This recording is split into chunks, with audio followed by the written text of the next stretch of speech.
Securing Charlie. Enemy UAV above. System hack. Ready for orders. Charlie secure. Friendly bombing run incoming. Losing A. System hack. Enemy hunts have been disabled. Off A.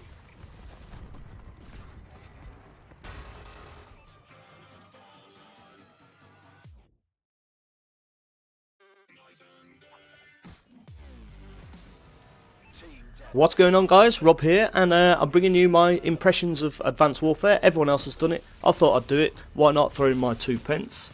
And this is a Ground War TDM, and look, I'm not using the BAL or the AK. I'm using the ASM1. I've never been killed by it, so I thought I'd use a gun that no one else ever uses. And this is playing on Retreat. It's a Ground War TDM, and it's really good. And if you are starting off at the spawn, this is where to stand, because look at this portion of ownage. Yeah, this is a little bit campy, to be fair, for Advanced Warfare, but it's the way to rock it, and I get a UAV from my team pretty quickly.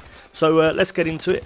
First thing first, what about the bombing run? Probably my favourite streak in the game, as you saw at that clip at the beginning. It was a 5-man, can't wait to get a 6-man. I have also got a game where I got a double bombing run, as in if you press Y on the Xbox One, you can add extra modules and things to your streak, and I did add a second bomber, thinking I'd call one in, it'd hit the ground, and I could call another one in, so a double streak. It's actually not, it's actually 2 bombers coming in on the same trajectory at the same time, side by side, so covering a little bit more of the map. Imagine that with danger close on an open map.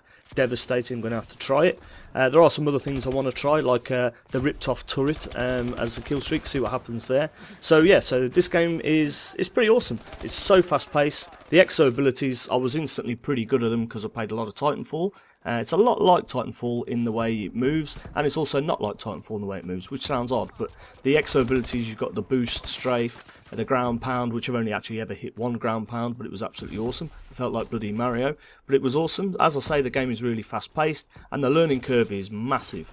I would say learning curve, but it does take a while to get used to. I've played a hell of a lot of domination, as I normally do, because it's a 2-side domination again, so you get twice the chance of a kill cam, which is great. I've been playing mainly solo or with a buddy, but yeah, been getting a lot of wins, playing for the wins. The KD is pretty, it's okay, it's pretty awful, it's about 1 or just over 1, but the reason for it being not as good as it has been in other games in the first week the game comes out is you can get killed from absolutely anywhere, left, right, above you, below you. Obviously there's a lot of verticality in the maps, and yeah, so you can get killed everywhere, and you can't just hide behind a wall. If you're capping a flag, the B flags on domination, some of them are insane. On this map, Retreat, it's not too bad, but on other maps it's just wide open. Get cross maps with a nade and yeah, you're just wide open, and you can get absolutely pounded from above, below, so it's really hard, especially if you're taking it on your own. So in this game, I'd just got to rank 47, so I didn't know what the spike drone was or how it worked properly as yet,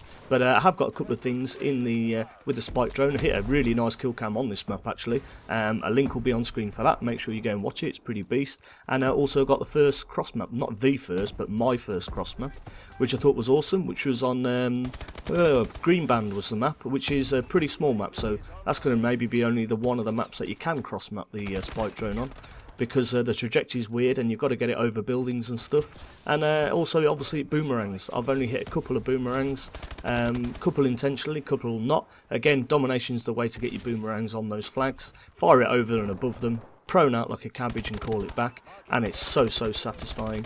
Also, I have enjoyed a lot of sniping in the game actually. The sniping's great. You've got to try the Atlas 20mm. The thing takes up half the screen, and it's like the Barrett, if you like, of the game, because it's a semi on sniper rifle, and yeah, it's an absolute beast. It looks absolutely impressive, and it's hard to hit shots with, but the Moors, you know, it's your standard bolt action sniper, of the fact you can only load one, rechamber 1 bullet at a time, but the action looks fantastic. I've hit a few triples actually, which I never seem to do, and I've saved it some clips, so we'll see what we'll do there.